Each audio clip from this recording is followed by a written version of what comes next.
Master minds the pride of India. Inter, MPC, BiPC, MEC, CEC చదివిన విద్యార్థులకు CA మరియు CMA foundation కొరకు నూతన బ్యాచెస్ ప్రారంభం. ఈరోజు స్టేట్ ఫైనాన్స్ కమిషన్ మేరకు సలహాలు సూచనలు అందరితో పంచుకుంటూ మీ అభిప్రాయాలు తెలుసుకోవడానికి ఈరోజు గౌరవ చైర్మన్ గారు ఇక్కడికి విచ్చేసినందుకు వాళ్ళని స్వాగతం తెలియచేస్తూ, సభ్యులు అందరికీ కూడా స్వాగతం తెలియచేస్తూ, వారు అమూల్యమైన సలహాలు సూచనలు మాతో పంచుకోవాలనేది కోరుకుంటూ చైర్మన్ గారిని మాట్లాడాల్సిన కోరుకుంటున్నాను. Thank you. With regard to state finance commission grants సంబంధించి సార్, యాక్చువల్లీ ఇంతకుముందు మన డిపిఓ సిఓ జెడ్పీ చెప్పినట్టుగా ఆల్రెడీ చెప్పడం జరిగింది సార్ మేజర్ ఇష్యూస్.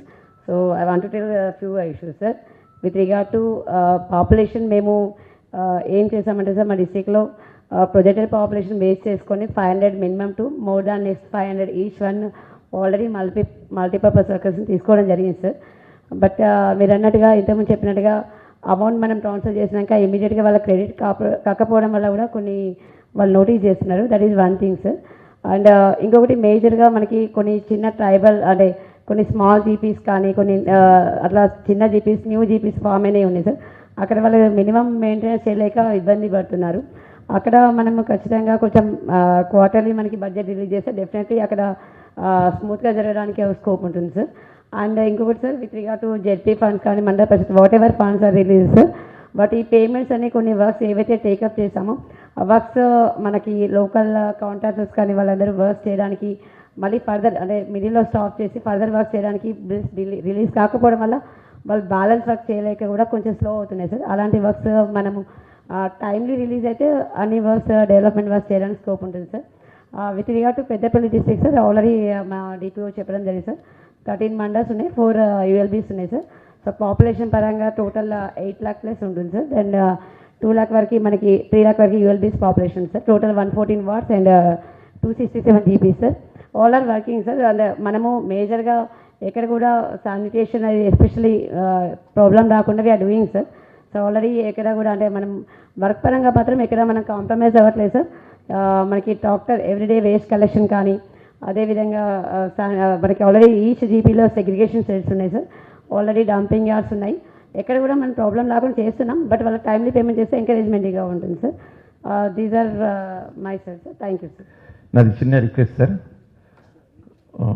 మున్సిపాలిటీలో అంటే ఇబ్బందులు బాగున్నాయి సార్. ఫైనాన్స్గా మేమేమనుకున్నామంటే పెట్రోల్ పంప్ అనేది ఒకటి పెట్టుకుంటే మన మున్సిపల్ ఆవరణలో పెట్టుకుంటే దాదాపు మున్సిపల్ వెహికల్స్కు పెట్రోల్ డీజిల్ అనేది వస్తుంది సార్. ఆ తర్వాత బయట వాళ్ళకు కూడా పెట్రోల్ డీజిల్ పోయచ్చు సార్. దాంతో మనకి ఇన్కమ్ జనరేట్ అవుతుంది సార్. ఇన్కమ్ అనేది మన వర్కర్స్ కూడా మన మున్సిపల్ వర్కర్సే ఆఫీస్లో ఉంటారు కాబట్టి వాళ్ళని కూడా పెట్టుకొని అక్కడ చేయొచ్చు సార్. ఇది ఆల్రెడీ కర్నూలు డిస్ట్రిక్ట్లో ఇంప్లిమెంట్ చేశారు సార్. కర్నూలు డిస్ట్రిక్ట్లో నడుస్తుంది సార్ ఇది. అలాగే సార్ డిజిటల్ ఫ్లెక్సీస్ ఎవరు వచ్చినా కానీ ఎవరు ఊర్లోకి వచ్చినా పెద్ద మనుషులు వచ్చినా మీటింగ్ జరిగినా ఫ్లెక్సీస్ అనేవి చాలా ఇంపార్టెంట్గా వస్తుంటాయి సార్.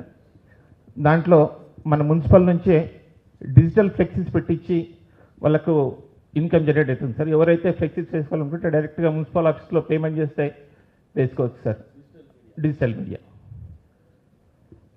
అలాగే సార్ అనే పాయింట్ ఏంటంటే ఎవరైతే ఆ విఐపి వస్తుండ్రో ఆ పార్టీ వాళ్ళు లేకుంటే ఆ గ్రూప్ వాళ్ళు ఆ పండుగ చేసుకుంటే వాళ్ళు వస్తుండ్రో వాళ్ళు మిమ్మల్ని కన్సల్ట్ చేస్తే మాకు ఇన్ని ఫ్లెక్సీలు పెట్టండి అంటే మీరే పెడతారు.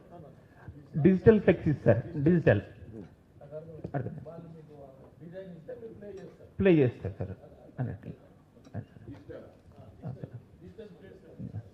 యాక్చువల్గా సార్ నేను రామగుండంకు దాదాపు 25 to 30 years అయింది సార్ వచ్చి. నేను వచ్చినప్పుడు రామగుండం హాస్పిటల్లో దాదాపు 1-2 ఆపరేషన్లు అయ్యేటి సార్ నెలందరూ కలిపి సిజేరియన్ సెక్షన్లో. దాని తర్వాత చాలామంది ట్రై చేశారు సార్. అక్కడ హాస్పిటల్లో ఆపరేషన్స్ కాలేదు సార్. చాలామంది డాక్టర్స్ ఇచ్చారు, కలెక్టర్స్ వచ్చారు, చైర్మన్స్ వచ్చారు, ఎమ్మెల్యేస్ వచ్చారు, అందరు కాలేదు సార్. దాని తర్వాత మన మేడం స్మితా సబర్వాల్ మేడం వచ్చినారు సార్. స్మితా సబర్వాల్ మేడం వచ్చిన తర్వాత నేను అప్పుడు ప్రైవేట్ డాక్టర్ సార్ నేను. మేడం రిక్వెస్ట్ చేసి నాకు ఫోన్ చేసి రమ్మని చెప్పారు సార్ హాస్పిటల్ మీటింగ్కి. వెళ్ళినాం సార్. రిక్వెస్ట్ చేసి సర్జరీస్ చేయమన్నారు సార్, సిజేరియన్ సెక్షన్స్. అట్లా మేము సిజేరియన్ సెక్షన్స్ రామగుండం జనరల్ హాస్పిటల్లో స్టార్ట్ చేసాం సార్. అనస్థిస్ కూడా లేకుండే సార్, అనస్థీషియా కూడా నేనే ఇచ్చుకొని స్టార్ట్ చేసాను సార్. మేడం వచ్చిన తర్వాత 2 ఆపరేషన్లు నెలకు అయ్యేటివి 300 ఆపరేషన్స్ పర్ మంత్ అయినాయి sir, caesarean sections sir. 300 operations per month అయినాయి సార్ మేడం వచ్చిన తర్వాత. దాంతోపాటు మేడము ఇంట్రెస్ట్ తీసుకొని వచ్చిన పేషెంట్స్కి ప్రోటీన్స్ అంటే ఫుడ్ ఇవ్వటము, ఇట్లా జీడిపప్పు బాదం వాళ్ళకు పేషెంట్స్కి ఇవ్వటము, ఇవన్నీ ఇంప్రూవ్మెంట్ చేసి వాళ్ళకు ఐరన్ పెంచడము, అవన్నీ ఇంప్రూవ్ చేసిన తర్వాత ఇప్పుడు లాస్ట్కు ఇప్పుడు ఒక మెడికల్ కాలేజ్ వచ్చింది సార్ మాకు రామగుండంకి. ఇదంతా మేడము అప్పుడు అమ్మలాల ప్రోగ్రామ్ కూడా పెట్టినారు సార్, మేడం దగ్గర నుంచే స్టార్ట్ అయినారు సార్. మా రామగుండం అయితే చాలా ఇంప్రూవ్ అయింది సార్ మేడం వచ్చిన తర్వాత. ఏర్పాటైన తర్వాత మొట్టమొదటి జిల్లాగా కరీంనగర్ని ఎంచుకొని వీడికి రావటం జరిగింది. ఘనమైనటువంటి స్వాగతం కలిగినటువంటి కలెక్టర్ గారికి, నాతో వచ్చేసినటువంటి మెంబరు రమేష్ గారికి, సుధీర్ రెడ్డి గారికి, నెహ్రూ నాయక్ గారికి, మా మెంబర్ సెక్రటరీ అన్ని విధాల మాకు డైరెక్షన్ ఇచ్చి నడిపిస్తున్నటువంటి మేడం స్మితా సబర్వాల్ గారికి, మరి Ramagundam mayor chairperson, Sircilla chairperson, Jagtial chairperson, వీరికి అంతేకాకుండా ఇక్కడ వచ్చినటువంటి సిఓ జిల్లా పరిషత్లు, డిపిఓలు, మున్సిపల్ సెక్రటరీలందరికీ పేరు పేరున, అడిషనల్ కలెక్టర్స్ ప్రత్యేకంగా పేరు పేరున అందరికీ నా యొక్క నమస్కారాలు, అభినందనలు తెలియజేస్తా ఉన్నాను. ఇది కేవలం ఒక రివ్యూ మీటింగ్ లాగానే, రివ్యూ మీటింగే. ఫైనాన్స్ కమిషన్ యొక్క బాధ్యతలు ఉన్నాయి. గ్రౌండ్లో జరుగుతున్నటువంటి ఇబ్బందులు ఏమున్నాయి అవి తెలుసుకొని ఒక చక్కని రిపోర్టు ప్రభుత్వానికి అందజేసే బాధ్యత మా పైన ఉంది. మీకు అందరికీ తెలుసు 4 పాయింట్స్. ఒకటి, గ్రామ స్వరాజ్యమే దేశ స్వరాజ్యం. దానికి అనుగుణంగా 73, 74 రాజ్యాంగ సవరణ తీసుకొచ్చి ప్రతి రాష్ట్రానికి ఒక స్టేట్ ఫైనాన్స్ కమిషన్ ఏర్పాటు చేసి ప్రజలకు అధికార వికేంద్రీకరణ జరిగి ఈ ప్రజాస్వామ్య ఫలాలు, అధికారాలు, విధులు, బాధ్యతలు ప్రజలందరూ భాగస్వాములై దాన్ని బలోపేతం చేయాలని, ఎక్కడో ఢిల్లీలో ఒక ప్రభుత్వం, రాష్ట్రంలో ఒక ప్రభుత్వం ఏర్పడితే ప్రజాస్వామ్యం పర్కులేట్ కాదు గ్రామాలకని ఈ ఫైనాన్స్ కమిషన్ ఒకటి ఏర్పాటు చేయటం, దీని ద్వారా ప్రజలను భాగస్వాములు చేయటం, ఆ 73, 74 సవరణని ఒక్క కుటుంబమే పరిపాలన చేయటం కాదు, రిజర్వేషన్ రొటేషన్ చేయాలని, ఆర్థిక పరిపుష్టి జరిగితే తప్ప గ్రామ పంచాయతీలు నిలబడవని భావించడం జరిగింది. మీకు ఒకటే విజ్ఞప్తి చేస్తూ ఉన్నాను, ఆర్థికంగా బలోపేతం కావాలంటే 2 మార్గాలు, స్వయం ప్రతిపత్తి కలిగిన సంస్థలు కావాలంటే 2 మార్గాలు. ఒకటి, కేంద్ర రాష్ట్ర ప్రభుత్వాలు ఇచ్చేటువంటి గ్రాంట్స్, దాన్ని ఇందాక చెప్తా ఉన్నారు, ఒక్కొక్క సంవత్సరం ఎట్లా వచ్చినాయి, ఎస్ఎఫ్సి నుంచి ఎట్లా వచ్చినాయి, రాష్ట్రం నుంచి ఎట్లా వచ్చినాయి, పార్టీ క్యాపిటల్ ఎట్లా వచ్చిందని చెప్తా ఉన్నారు. ఆ ఫిగర్స్ అన్ని మా దగ్గర ఉన్నాయి, వాటిని మేము క్రోడీకరించుకోవడం జరుగుతుంది. రాష్ట్రాలు ఇచ్చేటువంటి, కేంద్రాలు ఇచ్చేటువంటి నిధులు ఒకటే అయితే స్వయంగా మనం పరిపాలన సాగించాలంటే ఎవరి కాళ్ళ మీద వాళ్ళే నిలబడాలి. కాబట్టి ఎప్పుడూ డిపెండెన్స్ సిండ్రోమ్ నుంచి ఇండిపెండెంట్ సిండ్రోమ్కు ఈ సంస్థలను ఎదగాలంటే గ్రామాలలో కానీ మున్సిపాలిటీలలో కానీ మనకు అందుబాటులో ఉన్న అవకాశాలు ఆర్థికపరమైన ఎదుగుదలకు ఇన్కమ్ జనరేట్ చేసుకోవడానికి అవసరమైనటువంటి నిధులు ఏ ఏ రంగంలో తీసుకోవచ్చు, ఇంకా ఏ రంగంలో దాన్ని ఇంప్రూవ్ చేయవచ్చు. జస్ట్ మీరు కంపేర్ చేసుకోండి. రాష్ట్రం కూడా దాని నిధులు ఎక్కడి నుంచి వస్తాయి, కేంద్రం నుంచి ఇస్తారా, కేంద్రంకు నిధులు ఎక్కడి నుంచి వస్తాయి, ఇంటర్నేషనల్ వేరే దేశాలు ఇస్తాయా, మనమే మన యొక్క ఆదాయాన్ని పెంపొందించుకొని ఆ ఆదాయం ద్వారా అభివృద్ధి కోసం మనం ప్రయాణం చేయడం జరుగుతూ ఉంది. అదే రకంగా పంచాయతీలు కూడా మున్సిపాలిటీలు కూడా మన ఆదాయాన్ని పెంచుకొని ప్రభుత్వం ఇచ్చే చేయూతని తీసుకొని ఎదుగుదల కోసం పోవాల్సిన అవసరం ఉంది. దానికోసం అవసరమైనటువంటి సలహాలు సూచనలు మీరు అందించాల్సిందిగా మీ అందరికీ విజ్ఞప్తి చేస్తా ఉన్నాను. ఎందుకంటే సుదీర్ఘమైనటువంటి అనుభవం కలిగినటువంటి గ్రామ పంచాయతీలో పనిచేసేటువంటి సిబ్బంది కానీ, జిల్లా పరిషత్లో పనిచేసే, మండల పరిషత్లో పనిచేసే సిబ్బంది కానీ, మున్సిపాలిటీలో పనిచేసే సిబ్బంది కానీ నాలాగా కానీ నాకన్నా ఎక్కువ కూడా అనుభవం ఉన్నటువంటి వాళ్ళు ఉన్నారు. ఏ ఏరియా గ్రే ఏరియా ఉంది, ఏ ఏరియాలో ఇంకా మనం అభివృద్ధి చెందింపజేయవలసిన అవసరం ఉంది. గ్రాంట్స్ ఒక పక్క మేము కొట్లాడుతూ ఉంటాం, ప్లాన్ చేస్తూ ఉంటాం. ఏ మేరకు నిధులు ఇవ్వాలి సర్కారు, కేంద్రం ఎట్లు ఇవ్వాలి, రాష్ట్రం ఎట్లు ఇవ్వాలి అనే పాయింట్ మేము ఆలోచన చేస్తాం. దాని గురించి కాదు ఇక్కడ చర్చించాల్సింది. మనం ఇన్కమ్ జనరేట్ చేయాలంటే, మనం స్వయంగా కాళ్ళ మీద నిలబడాలంటే ఏం చేయాల్సిన అవసరం ఉందో దాని గురించి మనం ఆలోచన చేయాల్సిన అవసరం ఉంది. నెంబర్ 1. నెంబర్ 2, దాని మీద మీ సలహాలు అడుగుతాం.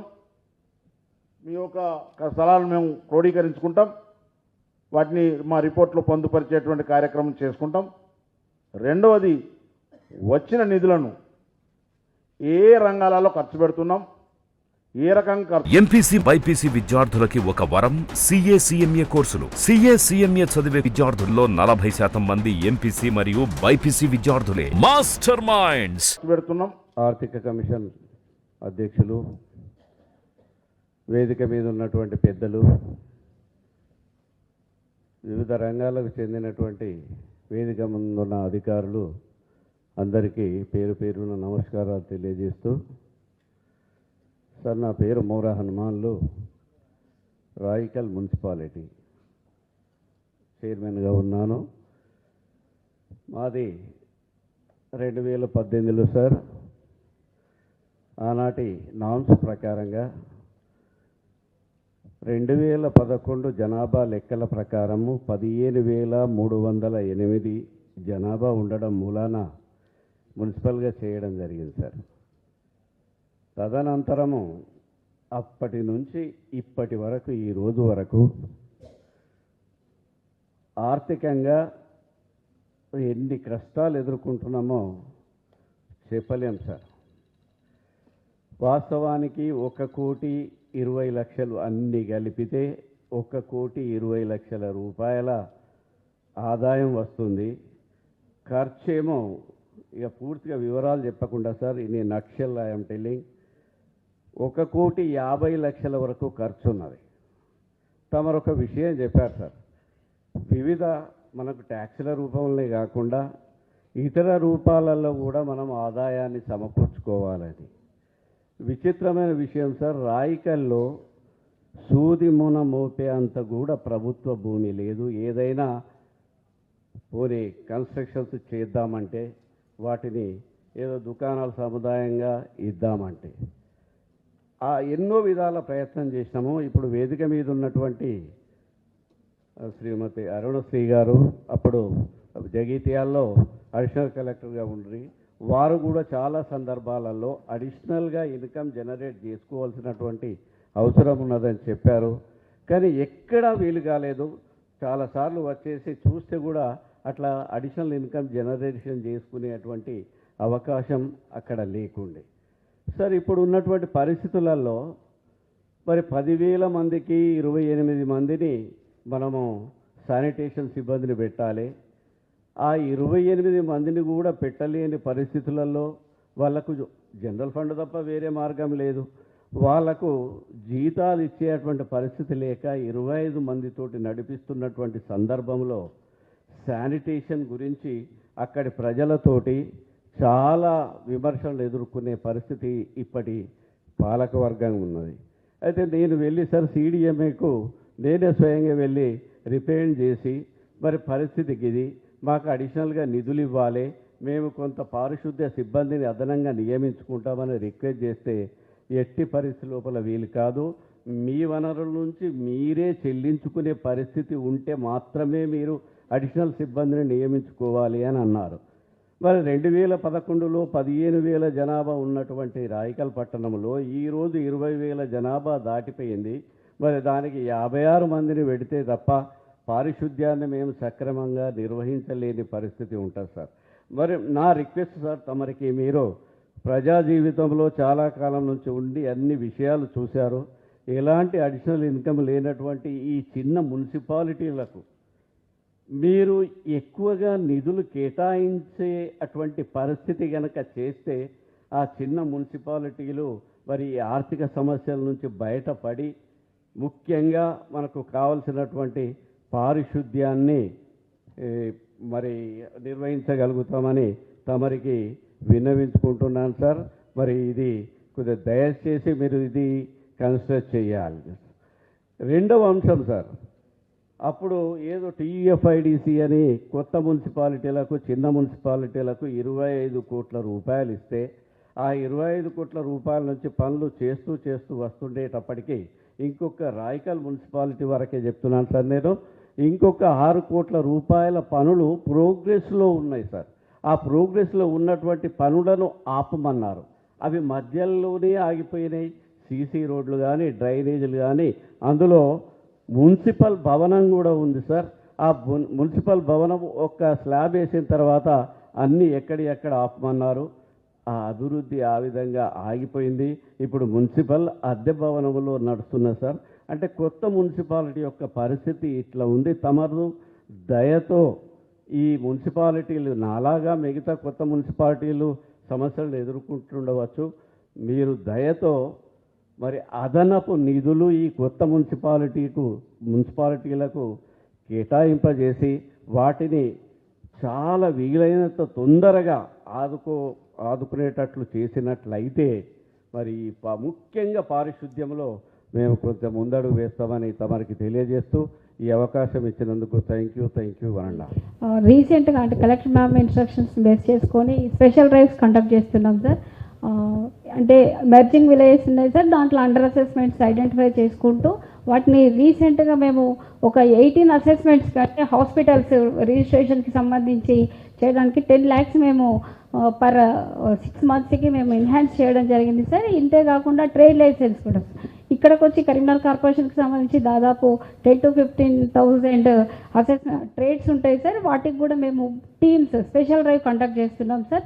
టీమ్స్ వేసి అది చేస్తున్నాం. ఇంకొకటి సార్, ఇల్లీగల్ ట్యాప్ కనెక్షన్స్ కూడా ఉన్న వాటిని రెగ్యులరైజ్ చేస్తూ, అంటే అప్పటి నుండి వాళ్ళు కట్టకుండా ఉన్నా కానీ ఇప్పుడు మేము కట్టిస్తూ, అంటే వెంటనే వాటిని రెగ్యులరైజ్ చేస్తూ ఆన్లైన్ చేస్తూ కూడా మేము ఇంప్రూవ్ చేసుకుంటున్నాం సార్. ఇది కాకుండా అంటే సార్ వన్ రిక్వెస్ట్ సార్, ఇక్కడ యాక్చువల్గా కరీంనగర్ కార్పొరేషన్కి సంబంధించి టై బజార్ అనేది ఒకటి లేదు. అంటే ఇప్పుడు ఐవీఎన్ఎంసీ ఏమన్నా కంప్లీట్ అయితే అక్కడ కూడా మేము వాటి నుండి కూడా మేము వాటికి ఒక యాక్షన్ ప్లాన్ తయారు చేసుకొని అక్కడ కూడా మేము రిసోర్స్ పెంచేలాగా ప్లాన్ చేస్తాం సార్. ఇందాక కమిషనర్ గారు చెప్పినట్టు ఓనర్షిప్ సర్టిఫికేట్ అనేది ఇవ్వట్లేదు. దాన్ని గతంలో అంటే నేను జగిత్యాల కమిషనర్గా ఉన్నప్పుడు జగిత్యాల డిస్ట్రిక్ట్లో మేము ఇంప్లిమెంట్ చేశాం సార్. ఆ సర్టిఫికేట్ అంటే కరీంనగర్ కార్పొరేషన్కి సంబంధించి డైలీ 20 to 30 అప్లికేషన్స్ వస్తాయి సార్. అది ఎంత అంటే వాళ్ళు ఆర్టీఐలో అప్లై చేస్తారు, దాన్ని మేము అసెస్మెంట్ కాపీ ఇవ్వాల్సి వస్తుంది. ఆ రకంగా కూడా కొంచెం రెవెన్యూ పోతుంది. దాన్ని మేము మా కమిషనర్ గారి దృష్టికి కూడా తీసుకెళ్ళడం జరిగింది, కలెక్టర్ మ్యామ్ దృష్టికి కూడా తీసుకెళ్ళాము. ఈ మధ్యలో మళ్ళీ మేము అది కూడా ప్లాన్ చేస్తున్నాం సార్. ఆ రకంగా కూడా మేము కొంత రెవెన్యూ జనరేట్ చేసుకునే ఛాన్సెస్ ఉంది. Thank you. జిల్లా పరిషత్ అనేది ఒక డిస్ట్రిక్ట్ లెవెల్ అందరూ అడ్మినిస్ట్రేటివ్ ఆఫీసర్స్ ఎగ్జిక్యూటింగ్ ఏజెన్సీస్తో ఒక కోఆర్డినేటింగ్ పాయింట్గా ఉంటుంది సార్. అట్లాగా ఇప్పుడు ఎక్కడ కూడా ఓన్ సోర్స్కి అవకాశాలు జిల్లా పరిషత్కి ఏం లేవు సార్.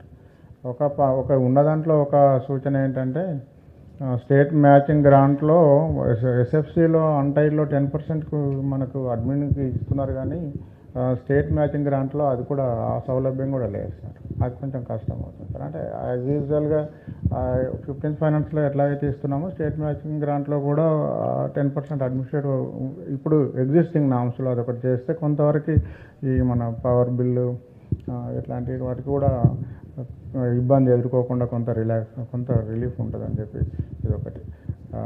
జడిపిసిని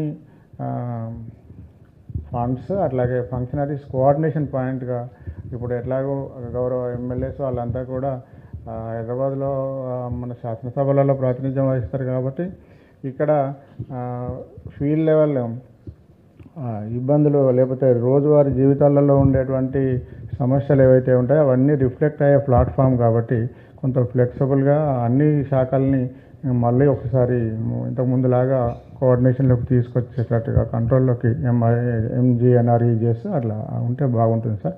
అయితే ఇంతకుముందు రామగుండం మేయర్ సార్ చాలా మంచి సజెషన్స్ ఇచ్చారు. మున్సిపాలిటీలో మెయిన్గా ఈ స్ట్రీట్ లైట్స్ కానీ ఇంకా పవర్ జనరేషన్ అనేది కావాలంటే కంపల్సరీ ఈ సోలార్ని ఎక్కువ వినియోగించినట్టయితే మాకు ఈ ఎస్ఎఫ్సి నుండి సోలార్ జనరేషన్ చేయడానికి మాకు అవకాశం ఇచ్చినట్టయితే మా యొక్క పట్టణాలలో సోలార్తోని ఈ స్ట్రీట్ లైట్స్ కానీ ఇంకేదన్నా మున్సిపాలిటీకి సంబంధించినటువంటి ఏవైతే వాహనాలు వాటికి ఉపయోగించుకోవడానికి ఈజీ అవుతుంది. కరెంటు సేవ వల్ల కూడా మాకు నెలకి దాదాపుగా 15 నుండి 20 లక్షలు వాటి మీదనే ఎక్స్పెండిచర్ చేయడం జరుగుతుంది సార్. రెండవది ఏంటంటే ఈ డంపింగ్ యార్డ్, మెయిన్గా డంపింగ్ యార్డ్ సమస్య చాలా ఉంది సార్. డంపింగ్ యార్డ్లో తప్పకుండా డ్రై వెట్ అనేటువంటిది కంపల్సరీ సెగ్రిగేషన్ చేసేటట్టు, దాని ద్వారా మనము పునరుత్పత్తిని చేయడం కోసం వాళ్ళని ప్రోత్సహించాలి సార్. ఎక్కడ కూడా మున్సిపాలిటీస్లలో కొన్ని మున్సిపాలిటీస్ మాత్రమే సక్సెస్ అయినాయి. స్టేట్లో చాలా మున్సిపాలిటీ ఇప్పుడు మా దగ్గర కూడా ఈ సెగ్రిగేషన్ జరగట్లేదు. కాబట్టి మహిళా గ్రూపులకి వాళ్ళని ప్రోత్సహిస్తూ దాన్ని ఏర్పాటు చేయడం కూడా బాగుంటుందని నేను ఆశిస్తున్నాను సార్. ఇంకా శానిటేషన్ సిబ్బంది అనేది సార్ చెప్పారు, చాలా కొద్దిగా ఇబ్బందే ఉంది. కాబట్టి దాన్ని కూడా మాకు పెంచుకోవడానికి పర్మిషన్ ఇచ్చినట్టయితే సిటీని క్లీన్ అండ్ నీట్గా చేయడానికి ఆస్కారం ఉంటుంది. ఈ డ్రైనేజెస్ కొన్ని అయినాయి, ఇంకా చాలా ఉన్నాయి సార్. జగిత్యాల మున్సిపాలిటీ అన్నటువంటిది మొన్ననే జిల్లా అయింది. దాని ఇరుకు గదులలో ఇరుకు రోడ్లు ఉన్నాయి సార్. వాటిని వెడల్పు చేయడానికి కూడా మాకు మా పట్టణానికి ఇస్తే బాగుంటుందని నేను ఆశిస్తున్నాను sir. Thank you very much అండి. శ్రీనివాస్ రెడ్డి సార్, ధర్మపురి మున్సిపల్ కమిషనర్గా పనిచేస్తున్నాను సార్. సార్, ధర్మపురి 2018లో మనకు మున్సిపల్గా మేజర్ గ్రామ పంచాయతీ నుండి మున్సిపల్గా ఆవిర్భవించింది సార్. ధర్మపురి అనేది మన అందరికీ తెలుసు, ప్రముఖ పుణ్యక్షేత్రం సార్.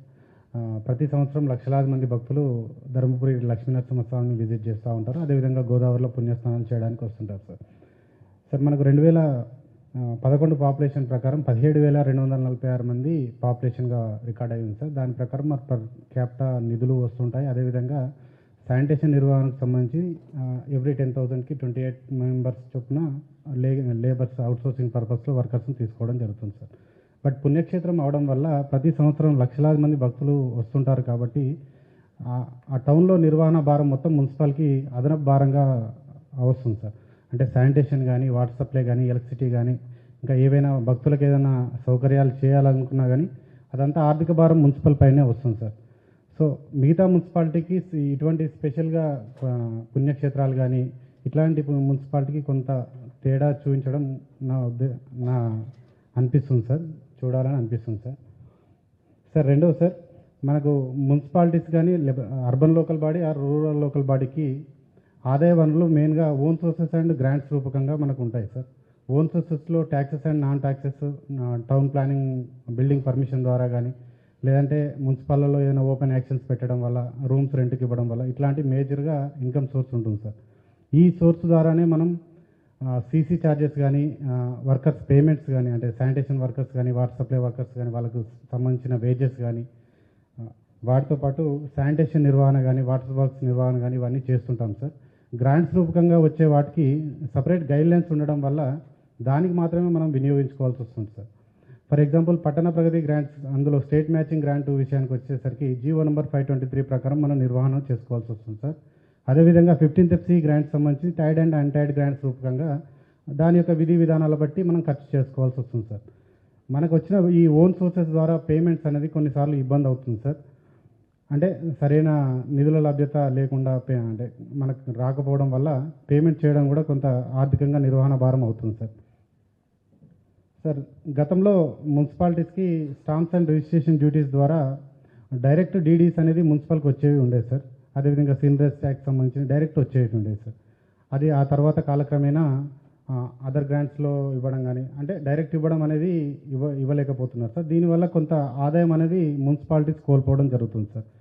ఇది కూడా తమరు ఒకసారి చూడాలి సార్. సార్ ఇంతకుముందు స్టేట్ ఫైనాన్స్ కమిషన్ నుంచి వచ్చే గ్రాంట్స్ కూడా మనకు డైరెక్ట్ అకౌంట్లో మనకు డిపాజిట్ అయ్యాయి సార్. అంటే దాని నుండి పేమెంట్ కూడా కొంత ఈజీగా అయ్యాయి సార్. కానీ ఆ తర్వాత దాన్ని పట్టణ ప్రగతి గ్రాంట్గా మార్చడం, తర్వాత ట్రెజరీ చెక్స్ అట్లాంటివి రావడం, దీనివల్ల పేమెంట్స్ అనేది కొంత డిలే కావడం వల్ల కొన్ని వర్క్స్ చేయలేక ఇబ్బంది అవుతుంది సార్.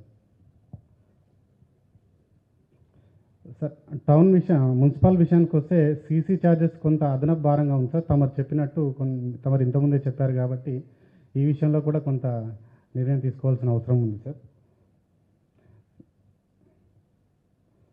సార్ రెండవది మనకు మున్సిపల్ అర్బన్ లోకల్ బాడీకి వచ్చేసరికి ప్రభుత్వ స్థలాల లభ్యత అనేది చాలా కొరతగా ఉంటుంది సార్.